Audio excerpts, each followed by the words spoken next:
we please talk? I'm going to let you say what you need to say, and then I'd like you to leave. What's going on, Henry? A week ago, we were happy, and then you disappear without saying a word? Okay, so this was actually one of the two audition scenes that I had. And they had been searching for Alex for a long time. And I guess nobody got it right. That's kind of what I heard.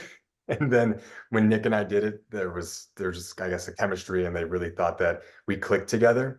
And so going into rehearsals, this was kind of like the big scene next to the cake scene that Matthew really wanted to focus on. And I mean, to the point where Nick and I, every time he was like, all right, let's do the Kensington Palace scene, we're like, oh man, really again? And I mean, we just knew how significant the scene was and how much it meant for the story. And I think in this moment, Alex is told by Nora to go get your man, and he travels across the Atlantic and, you know, storms a effing castle to see him. So let's keep this plan. I think you at least owe me an explanation. I have done nothing but explain myself to you this past year. I don't know what more you want me to say, and I don't appreciate you barging in here in the middle of the night. Oh, I'm sorry, I can't turn my feelings off as easily as you. Do you honestly think this is easy for me? So in this moment, like I want to say maybe a few scenes before this, when they're on the raft on the lake, and Alex is about to say, I love you to Henry, and Henry jumps into the water. There was a choice made by Matthew and Stephen Goldblatt, our DP, that the POV changed from Alex's to Henry's. And we see that underwater, that now kind of becomes Henry's story in a way.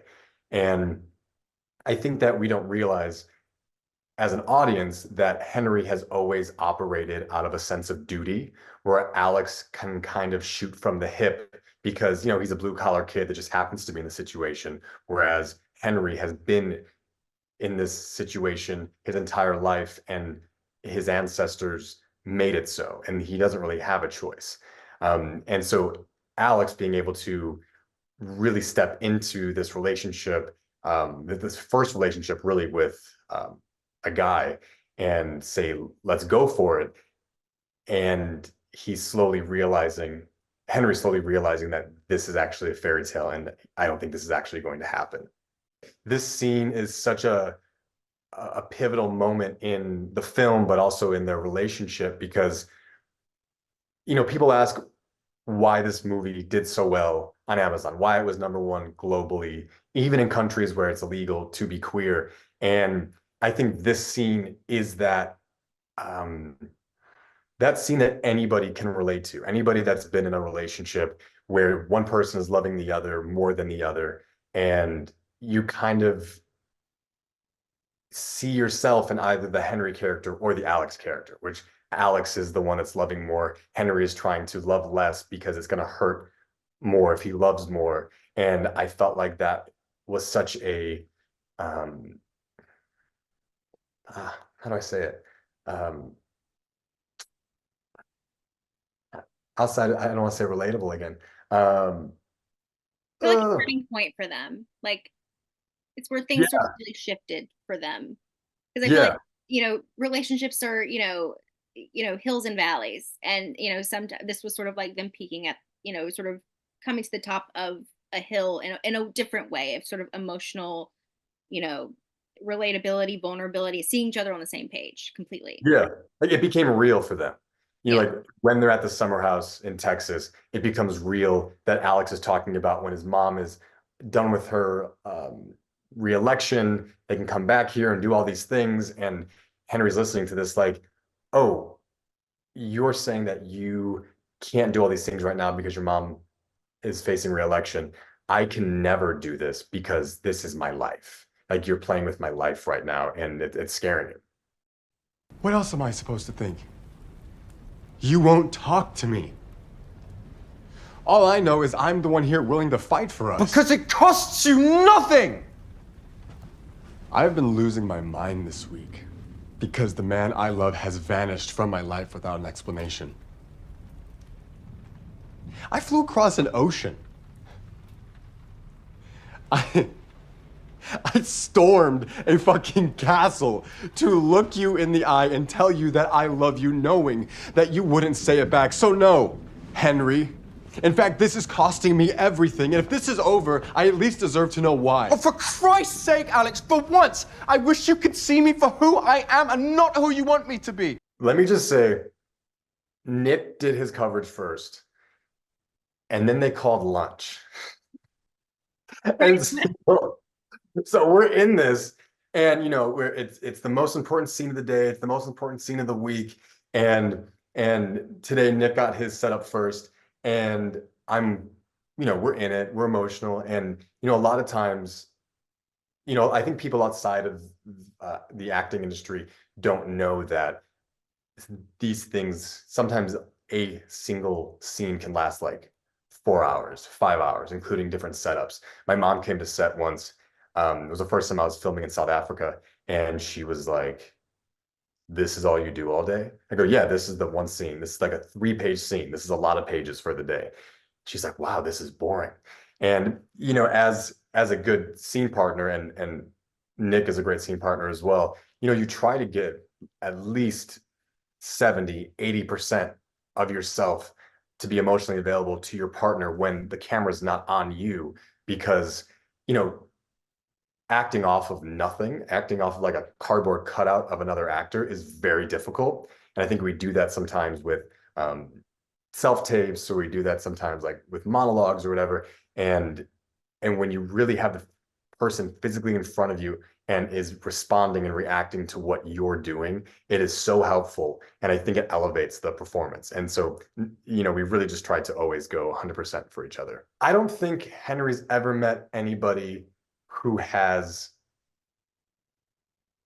met him where he is. And Alex goes toe to toe with Henry, because that's just how he plays. And I mean, his mom is the president. He grew up in this political landscape, and he's like, "No, I'm going to fight for what's right, and I'm going to fight for what's mine." And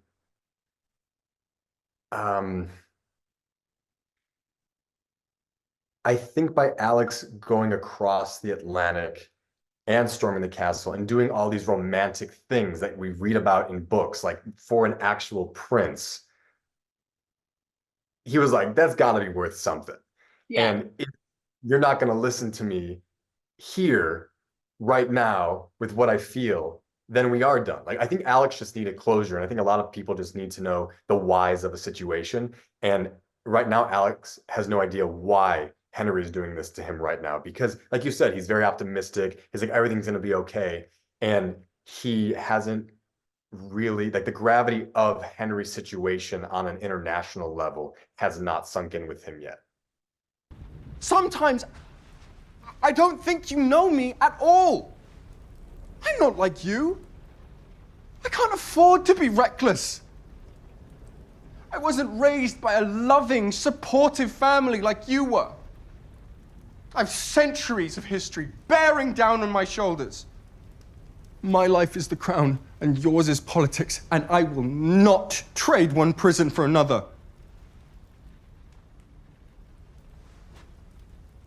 I can love you and want you and still not want that life.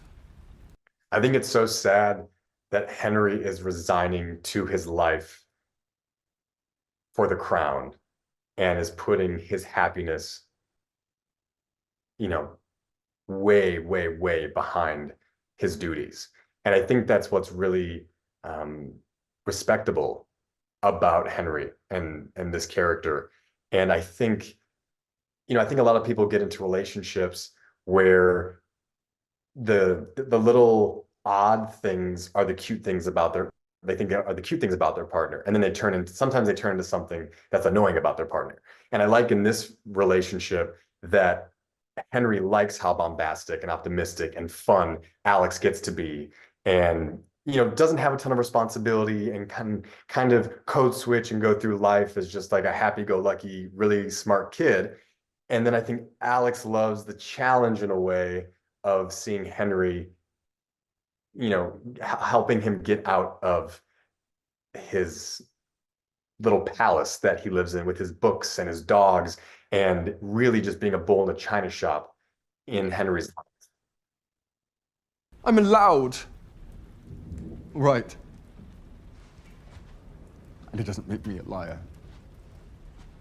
It makes me a man with some infinitesimal shred of self-preservation, and you don't get to come in here and call me a coward for it. I would never call you a coward. We can figure out a way to love each other on our own terms, no one else's. That is simply not possible, and you know it.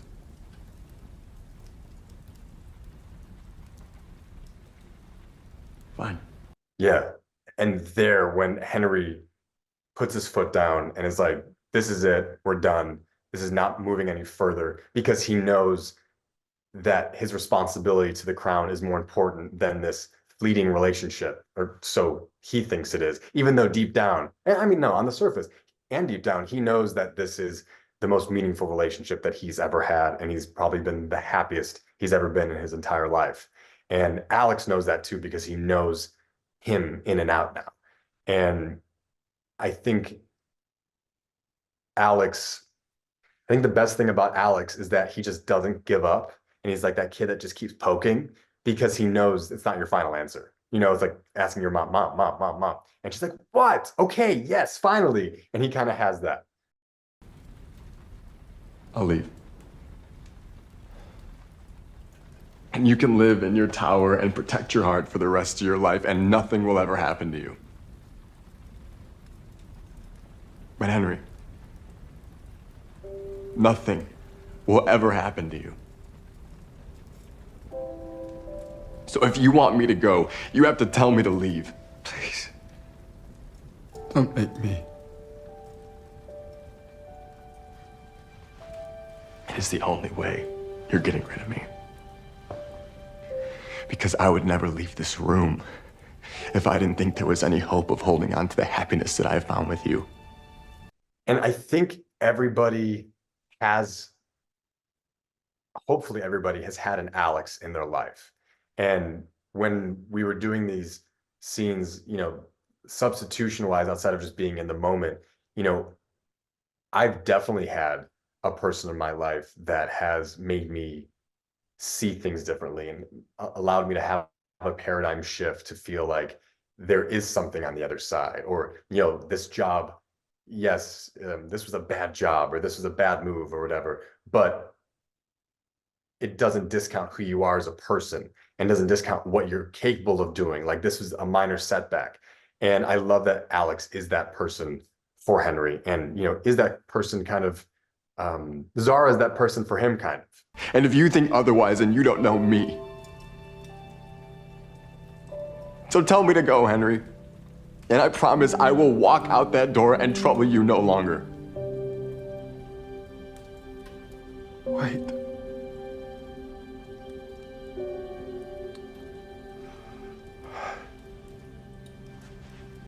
Watching myself cry and be in that state, it's always so difficult, because you're like, I don't know what to think about this. Like, a friend of mine, she's always like, don't cry like that, you'll get wrinkles. I'm like, okay, this is a real moment. And I just, it's nice to watch this scene and be so removed from it, from filming, from the first time, to actually go, oh wow, and see these characters not as Nick, not as Taylor, but really as Alex and Henry. And I think I did an FYC thing a few weeks ago, and I finally watched it for the first time by myself before I went to it, and I was actually able to enjoy it. Because once you get past, oh man, I wish I would have done this, or my cameraman wanted me to do that and I couldn't do that, and I wish we didn't have lunch, or all these what ifs, and then you finally see the finished product, and you're like, I think we we did what we came to do.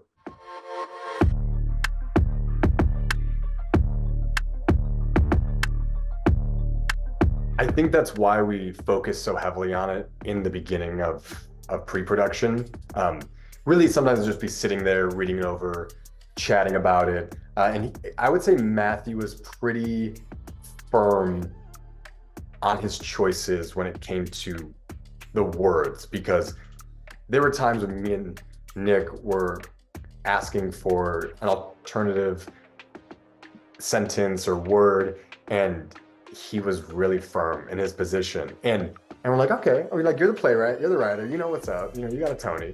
And I'm glad that we trusted him, because, you know, there are some times that words don't feel good in your mouth because they're not your words. You know, they're a character's words, and you go, oh, this doesn't feel right. And it's like, and you have to ask yourself, or your co-star or whatever, like, is it uncomfortable for you to say it because it's you thinking about you saying it, or is it uncomfortable as the character saying it? And at the end of the day, like, we are, you know, the script is Bible, and we have to adhere to it. I feel like I'm pretty outgoing at times, but I do think I'm pretty introverted. And Alex he's like drinking Red Bull at 6 in the morning, at noon, and at 6 p.m. Like, he's just nonstop go. His mind is having multiple conversations and is fixing multiple problems at once. And I think for me, getting into that mindset daily, because I already have, like, obviously we all have tons of stuff going on in our mind, but like, Alex just has high level things of interest going on at all times. His mom's campaign, law school, how he's going to flip Texas, how he's going to curry the favor of certain politicians for his mom's campaign, how he's going to be dating all these girls. And he's like, who is he going to pick? He has his New Year's party. Like, he's really relishing and leaning into this lifestyle. And you know, I feel like, I mean, compared to Alex and Henry, I have a very chill life. And so just him having these high level, nonstop thoughts all day, it kind of felt like I was in the West Wing. It felt like, you know, you're reading Sorkin, you're in the White House, it really reminded me of Sam Seaborn in the West Wing with Rob Lowe. And that's kind of just how I sculpted my character. I was like, all right, just have Rob Lowe thoughts as Sam Seaborn, because that guy is like the smartest dude in the room. And I think it worked.